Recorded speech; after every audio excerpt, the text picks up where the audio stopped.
Morning everyone, it's me Vansh, your friend. Today we are going to continue the chapter that we had started in earlier only. Chapter 7, Elements, Compounds and Chemical Equations. So till yesterday we had completed two topics that were elements and symbols. So from today onwards we are going to start the new topic, that is chemical formula of elements. So let's start the today's topic, chemical formula of elements. Sorry. Atoms may always not exist independently, they combine with other atoms to form molecules. Atoms जो होते हैं वो that all atoms cannot exist always, they cannot exist independently. They have to combine. They combine. It is necessary that they combine with other atoms to form a molecule. A molecule can exist independently.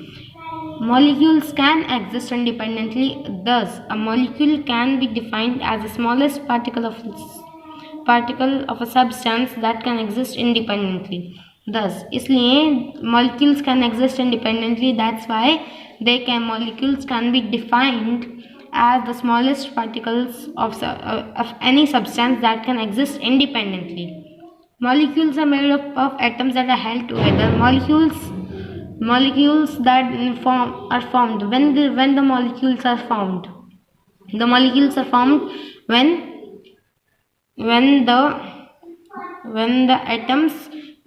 two or more than two atoms combine with each other, then they form molecules. There are few elements like helium and neon are also known as inert gases that have one atom in their molecules. They are monoatomic.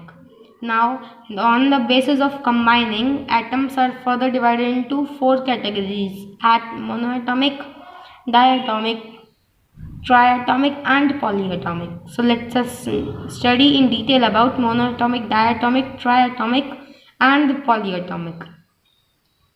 Few elements like helium and neon, these are known as inert gases also. Why the helium and neon are known as inert gases? Because they have only one atom in their molecule.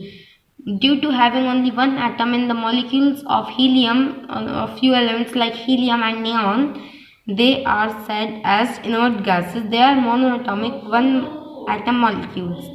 Elements like hydrogen H2, oxygen O2, nitrogen N2 and chlorine Cl2 are diatomic. These are hydrogen, oxygen, chlorine and nitrogen are made up of two atom molecules.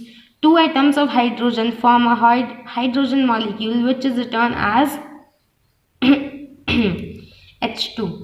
The number 2 is written as subscript. The number 2 which is written in below, which is written in the below part in the below part of H is the subscript of H. Is written as a subscript. It shows the number of hydrogen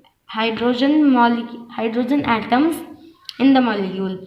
This subscript shows that how many atoms are present in the molecule. H2 is just the chemical formula of hydrogen molecule. Similarly, the molecules of oxygen, nitrogen and chlorine are written as O2, N2 and Cl2 respectively. Subscript denotes the number of atoms in a molecule. Through the subscript we get to know it denotes the number of atoms in a molecule. See, like here, O atom plus O atom, it forms oxygen molecule O2. See, there two oxygen atoms are combining. That's why it is written 2. If 3 will be combining, then we'll, like in ozone, triatomic ozone, we'll write 3 because 3 oxygen atoms are present. Diatomic oxygen O2. Two oxygen atoms are present. That's why the subscript denotes the number of atoms in the molecule. Ozone is a triatomic molecule and it has 3 atoms joined together and it is joined as O3. Ozone is triatomic. Triatomic means it is made up of 3 atom molecules. 3 atoms that are joined and it is written as O3, O and subscript 3. Some molecules such as those of sulfur and phosphorus are formed by a large number of atoms. Such molecules are polyatomic.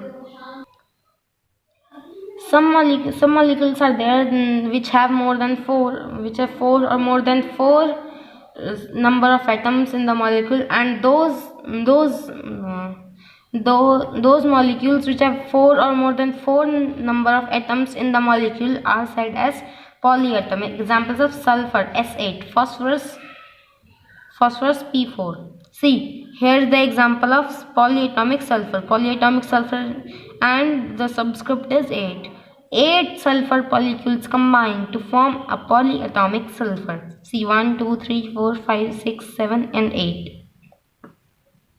I assume that you all have understood that how to write the chemical formula of compounds. Now let's us see this table. Different elements with the number of atoms in one molecule. Here are the elements, and here is the molecular formula of every element, and here are the number of atoms in a molecule. So hydrogen H2, nitrogen N2, oxygen O2 and chlorine Cl2. These four are diatomic as these are having two atoms in the molecule.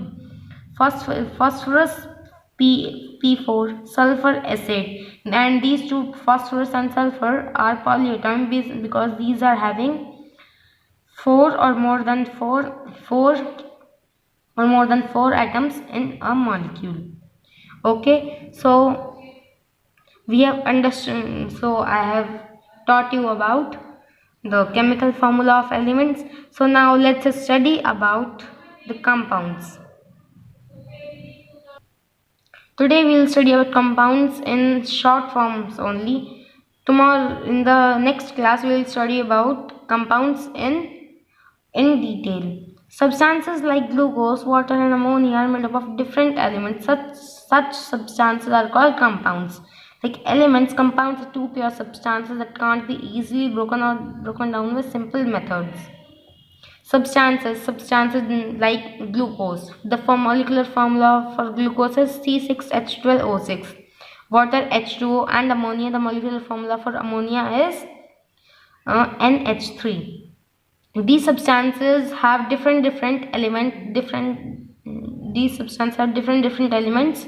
in their molecular formulas. So these type of substances which have different elements or different atoms are said compounds. Compounds and elements are both pure substances, but like elements only, compounds can't be broken down by any methods, any physical or by simple or physical methods. Water. Here is explaining the compound. Here is the example of water. Water is made up of two kinds of atom, hydrogen and oxygen. As everybody knows that two hydrogen atoms are combined with one oxygen atom to form a water molecule. Okay. The formula of water is H2O. The molecular formula for water is H2O. As you see, in a molecule of water, there are two atoms of hydrogen. Two atoms of hydrogen are combined with one atom of oxygen. Similarly, in ammonia also, one atom of nitrogen combines with three atoms of hydrogen to form the compound ammonia, NH3. So there is nitrogen atom and so there is one nitrogen atom and three hydrogen atoms in the molecule. So now here is a special property of compound, that is the ratio of elements in a particular compound is always fixed. A special property of compound is that the different elements have their ratio will be always fixed. For example, in water, two hydrogen and oxygen are present in the ratio 2:1. As you all know that two hydrogen atoms and one oxygen atom. This ratio will not change wherever we get water from. This ratio will be same forever in every time wherever we get water from. Not the boiled water will also have the same, will also have the same